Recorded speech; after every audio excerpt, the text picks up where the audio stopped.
if you're going to install a window in your load-bearing wall, you need to remove any sheeting that you have and then reframe for the proper rough opening that you need. It's easy to remove the studs with a pry bar and a reciprocating saw. And then you can add in your new king studs, your new header, and your new jack studs. Here I'm cutting the corners with my multi-tool. Makes it really easy to do plunge cuts, and then I finish up the long runs with a reciprocating saw. Now you can do it a couple of ways. You can go from the outside and cut with a skill saw, or you can cut from the inside like you did here.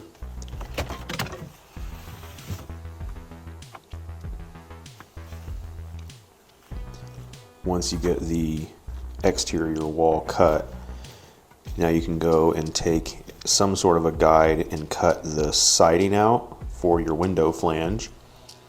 Now this cut is not a finish cut, it's a rough cut. It just allows you to recess the window beyond the siding up against the sheeting of the house.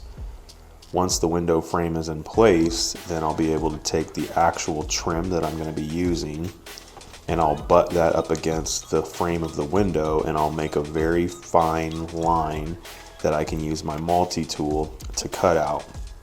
The multi-tool has a thinner blade kerf and makes for a much nicer cut than a skill saw does. Once you get your lines marked, you'll need to set the depth of your skill saw or whichever saw you're using, and make sure that you're not cutting through the sheeting. Just cut through the siding itself. It'll be pretty self-explanatory once you open up the hole and you see the side of the siding.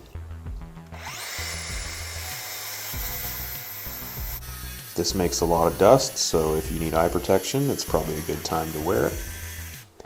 I usually just squint and I do okay. Once I finish cutting out the siding with my skill saw, I'll use my multi-tool to clean up the corners. These multi-tools are amazing saws. If you don't have one, you need to pick one up because they're so versatile. I use them all the time. They're one of the most used tools that I own.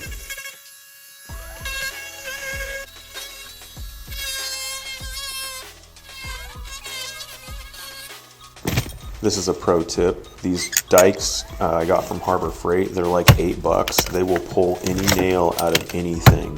They're the best single hand tool that I own for demolition. I love them. Now it's time for a break. My customer made me some fruit, so I'm enjoying that for lunch. So I get back to nailing the outside sheeting to the framing that I installed in a shear wall pattern. It'll be nails every 4 to 6 inches. This is the second window that I'm cutting out. I'm using a different approach this time. Rather than using the Sawzall, I'm going to be cutting through the outside with my skill saw because it cuts more quickly. On this, I didn't set the blade as deep as I should have, so I didn't cut through the OSB sheeting, so I had to go back and recut it with my Sawzall anyways. So keep in mind that when you're doing that plunge cut, to set your saw blade deep enough to cut through both layers. One thing you want to make sure that you don't do is you don't want to cut through your framework on the back side when you're doing this. It's really easy to do because of how the siding varies from depth. And so if you set your skill saw really deep, you'll end up cut through your framing. So this is where I had to go back and cut again with my recip saw. But it all worked out. The hole is open and it's going to be ready for cleanup.